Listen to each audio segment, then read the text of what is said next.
Bienvenue sur cette vidéo, je vais te montrer comment avoir un audio aussi qualitatif que le mien pour pas cher. Donc moi, tout ce que j'ai eu acheter, c'était mon micro. C'est un plug and play, donc en USB, je le branche sur mon PC.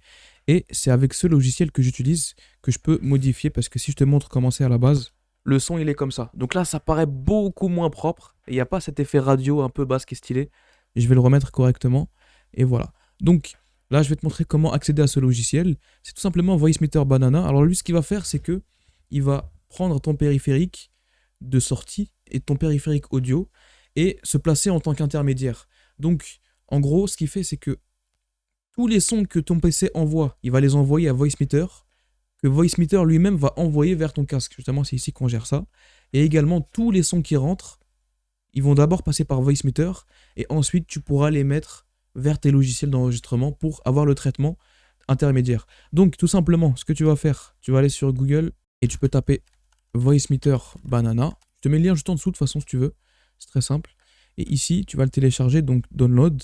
Ça, c'est franchement, c'est simple, hein, pas besoin que je t'explique, mais quand même, hop, ici, je télécharge.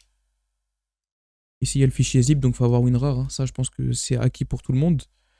Ici, tu ouvres le fichier setup. Bon, moi, du coup, vu que j'ai déjà le logiciel, ça m'a fait une petite erreur, mais voilà, tu as juste à le télécharger.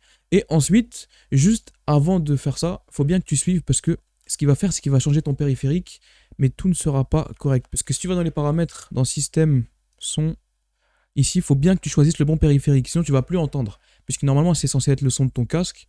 Donc ici, tu choisis bien ça, vu que ce qui va se passer, en fait, quand tu auras téléchargé Voicemeeter, c'est que tous les logiciels, ils vont se mettre à envoyer le son vers Voicemeeter. Sauf que toi, si t'as pas fait en sorte que le son que tu entends dans ton casque, ils proviennent de Voicemeter, et bah ça peut faire une petite erreur. Donc tu mets Voicemeter input ici. Et ensuite, quand tu as le logiciel, tu peux le lancer.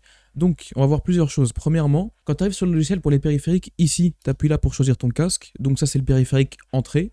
Et pour le périphérique de sortie, ici, donc out, c'est là que tu peux choisir. Pour les drivers, je te conseille VDM, puisque si tu mets MME, ici aussi il y a MME, le problème c'est qu'il y aura un petit peu de latence. Moi j'aime bien activer ça ici, ou plutôt là.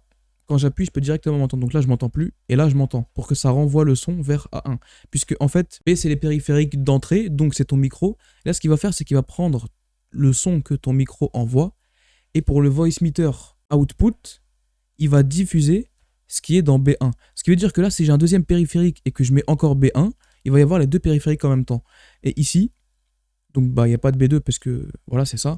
Mais par exemple, si tu as deux micros différents et que tu veux faire deux enregistrements distincts, ici, donc tu mets B2 et là, tu actives un autre périphérique.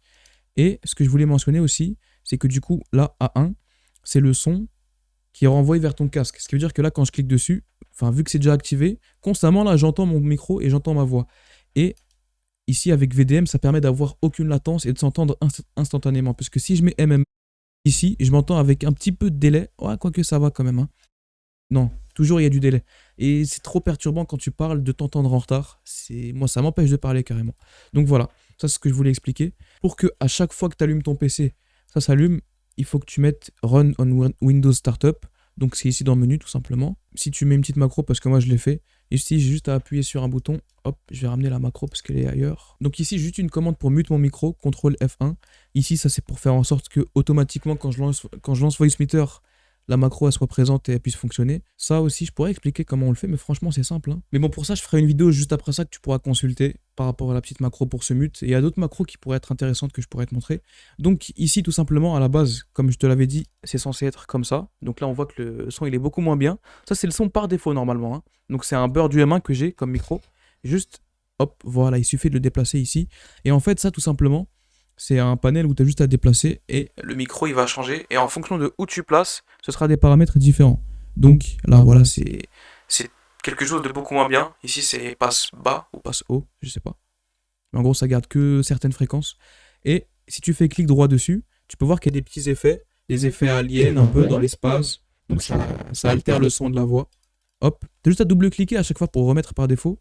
Et ça, c'est pour changer en 3D. Donc là, tu m'entends à gauche, c'est un casque. Et là, tu m'entends à droite. Et là, on peut altérer, enfin, on peut changer la position juste en déplaçant le curseur. Donc voilà, ça peut être sympa pour ceux qui sont intéressés par ça. Et ici, ce que j'ai, tu vois, c'est écrit 1.7. C'est tout simplement le gate. Donc ça correspond à partir de quand on va commencer à enregistrer le son. Donc si je le mets au minimum, tous les petits sons, tous les sons ambiants, il va les enregistrer. Donc je vais le diminuer. Tu vois, ici, sur la petite ligne là, il commence déjà à enregistrer. Je parle pas.